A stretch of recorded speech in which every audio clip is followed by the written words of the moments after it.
नमस्कार दोस्तों, स्वागत है आपका अनसुनी डरावनी कहानियों में। आज की कहानी है दोस्तों एक अप्सरा सी जिन्नात लड़की। तो चलिए दोस्तों शुरू करते हैं नई कहानी। बात उन दिनों की है जब मैं कॉलेज में पढ़ाई करता था।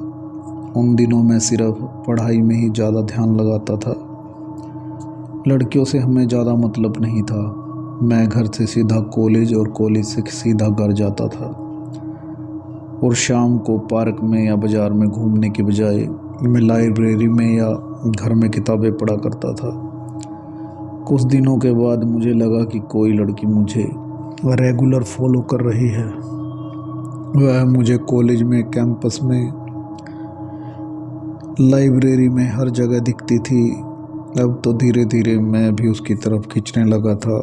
मुझे वो लड़की अब अच्छी लगने लगी थी, लेकिन मेरी हिम्मत नहीं होती थी कि मैं उसे जाके कुछ कह सकूं। एक दिन मैं पहली बार अपनी क्लास को छोड़ करके कॉलेज के कैंपस में बैठा हुआ था, वो भी एक दूर कोने में जहां पूरा सन्नाटा था और वहां कोई आता जाता भी नहीं था।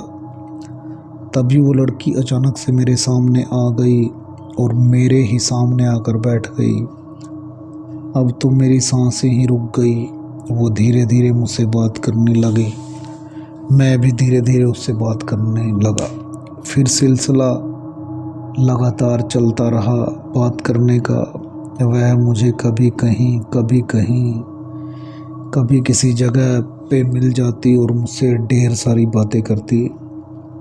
लेकिन कभी कभी मैं उससे इतना ऊब जाता कि बात करने का मन नहीं करता, तो मैं कहता कि यहाँ से चली जाओ, लेकिन वो गुस्सा करने लगती। ऐसे ही चलते चलते बड़ा वक्त बीत गया। अब मैंने सोचा कि मैं अब उससे अपने दिल की बात कह दूं, उसको आई लव यू बोल दूं। बस मुझे अब एक अच्छे मौके की तलाश थी। फिर वो लड़की मुझे वहाँ से एक सुनसान इलाके में लेकर चली गई। मुझे कुछ अजीब सा लग रहा था।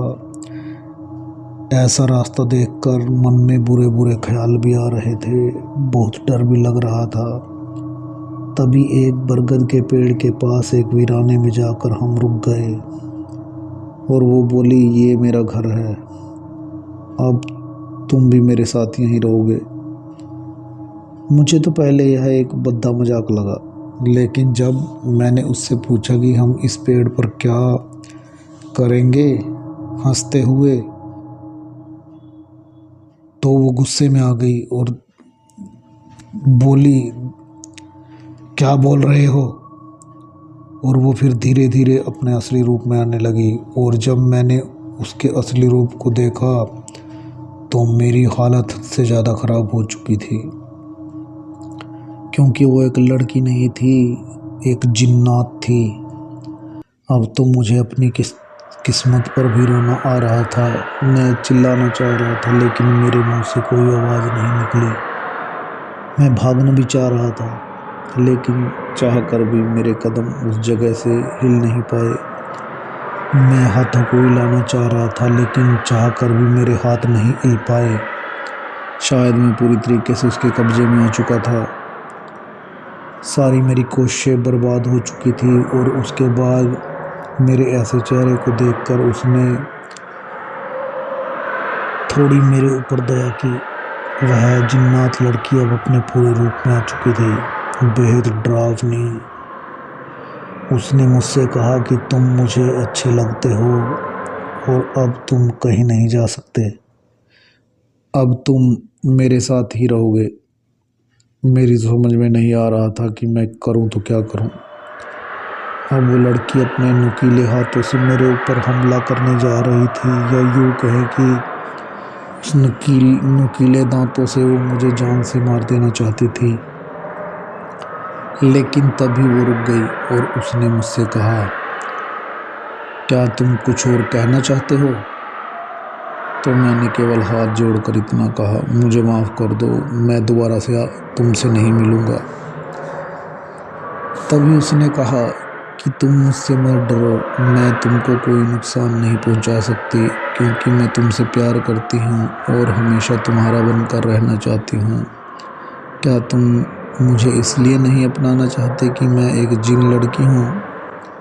मैंने डरते डरते बोला, नहीं, ऐसी बात नहीं है, मुझे तुम्हारे इस भयंकर रूप से डर लग रहा है। फिर वो बोली, ठीक है, मैं हमेशा तुम्हारे सामने उसी सुंदर रूप में रहूंगी जिस रूप में मैं तुमसे अक्सर मिलती थी। हाँ, पर एक बात है, याद रखना कि अगर तुम मुझे नहीं मिले तो ना जाने फिर मैं कितने लड़कों को प्रेम जाल में फंसाकर मार डालूंगी। यह सब सुनकर मैंने फैसला किया कि मैं हमेशा से उसका बनकर रहूँगा, वरना ये ना जाने कितने माँओं की कोख उजाड़ देगी, कितने बहनों से उनका भाई छीन लेगी।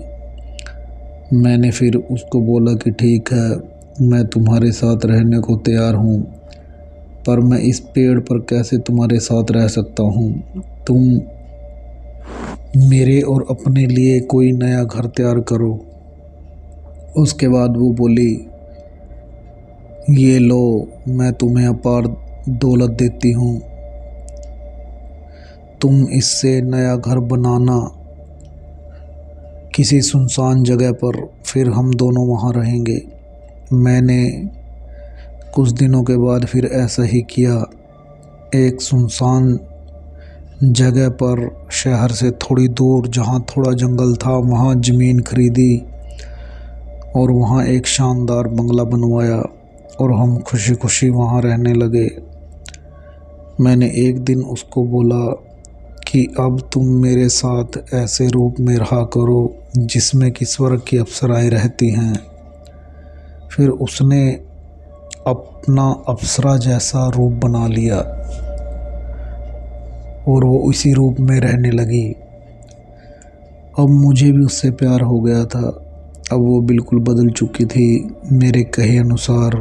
अब वह गरीब और असहाय लोगों की सहायता करती, मेरे साथ मिलकर बुजुर्गों की सेवा करती। मुझे उसने माला माल कर दिया था। हमारे घर में हमेशा घड़े सोने के सिक्कों से भरे रहते, पर जब मैं रात को सो जाता तो वह अपने उसी जिन्नात लड़की वाले रूप में आकर बाहर घूमने जाया करती। अंधेरी रातों में जब मेरे पास वापस लौटती तो वह उसी अप्सरा वाले रूप में आ जाती। अब ऐसे ही चलते बहुत साल गुजर गए थे। मेरे दोस्त व घर वाले भी मुझसे मिलने आते थे। सबको ये पता था कि मैंने इस लड़की से शादी कर ली है, पर किसी को आज तक यह नहीं पता था कि जिस लड़की के साथ मैं रहता हूँ वास्तव में वो एक जिन्नात लड़की है। मैं अभी अब 50 साल का हो चुका था।